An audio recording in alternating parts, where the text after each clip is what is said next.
আজকাল হাই ভলিউমে গান শোনাটা ফ্যাশনে পরিণত হয়েছে। এটা থেকে কিভাবে পরিত্রাণ পেতে পারি আমরা? ভাইরা আমার, হাই ভলিউমে যারা গান শুনে তারা আসলে কি গান শুনে না শোনায়? নিজে শুনতে হলে তো খুব বেশি হাই ভলিউমে গান শোনানোর দরকার নেই। নিজে শোনার জন্য তো লো ভলিউমে গান শোনাটা যথেষ্ট।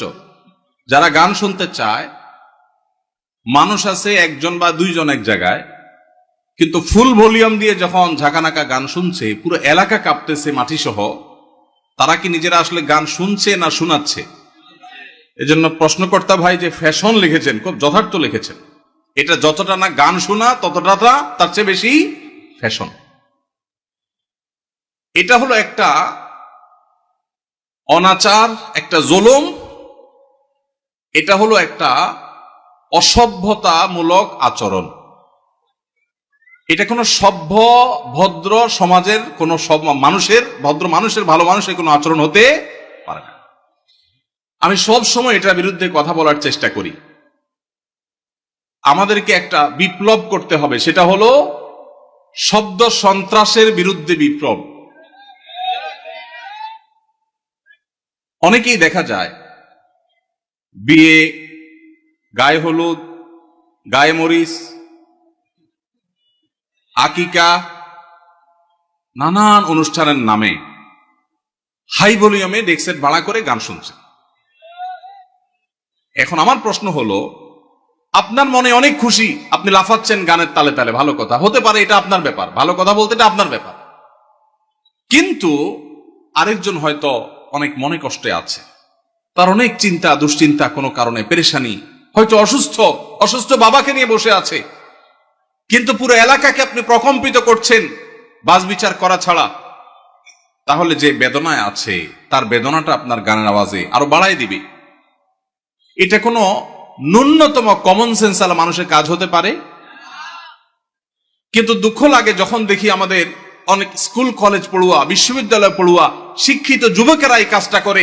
এটা তো একজন শিক্ষিত মানুষ দ্বারা কখনো হতে পারে না, যে আমি উচ্চ ভলিউমে, হাই ভলিউমে গানের আওয়াজে আশপাশে মানুষকে অতিষ্ঠ করব, মানুষ কষ্ট পাবে, মোবাইলে কথাটা পর্যন্ত বলতে পারবে না। এটা কোন সভ্য সমাজে গ্রহণযোগ্য হতে পারে না। ভাইরা আমার, যাদের বিয়েতে হাই ভলিউমে গানের আওয়াজ বাজায়, তাদের অনেককে বলতে শোনা যায় যে আসলে আমি নিজেও এগুলো পছন্দ করি না। তাহলে কেন হয়? ভাতিজা ভাগিনারা, ছোট ভাইরা একটু তারা চায়, শখ করছে ওরা। ভাতিজা ভাগিনারা কি করছে? শখ করছে। বিয়ে করবেন জীবনে একবার না দুইবার? একবার।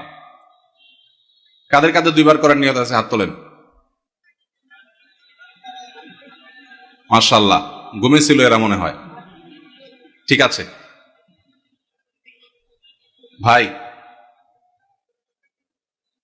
বিয়ে যেহেতু একবারই করবেন বেশিরভাগ মানুষ, সে একটা বিয়ে হোক আদর্শ বিয়ে, সে একটা বিয়ে হোক স্মরণীয় বিয়ে, ওই বিয়েতে মানুষের বদদোয়া আসুক, কেউ চান?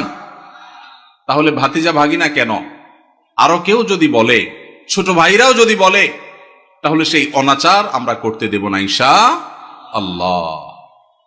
ভাইরা আমার, এমনকি ওয়াজ মাহফিলের যে মাইক, এই মাইকগুলো কন্ট্রোলে যেন থাকে, এগুলো যেন নিয়ন্ত্রণে থাকে। আমরা সবসময় বলি, আমি বরাবরের মতো আহ্বান করি, আমি কেন, অন্যান্য আলেমরাও সবসময় বলেন যে ওয়াজ মাহফিলের মাইক যেন মানুষের বিরক্তির কারণ না হয়। শহরে এটা খুব বেশি নিয়ন্ত্রণ জরুরি।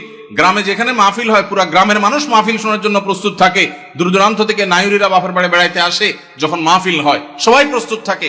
তারপরও মাইকের আওয়াজটা যেন কারোর মোবাইলে কথা বলা অসম্ভব হয়ে যায়, এই পর্যায়ে যেন না থাকে।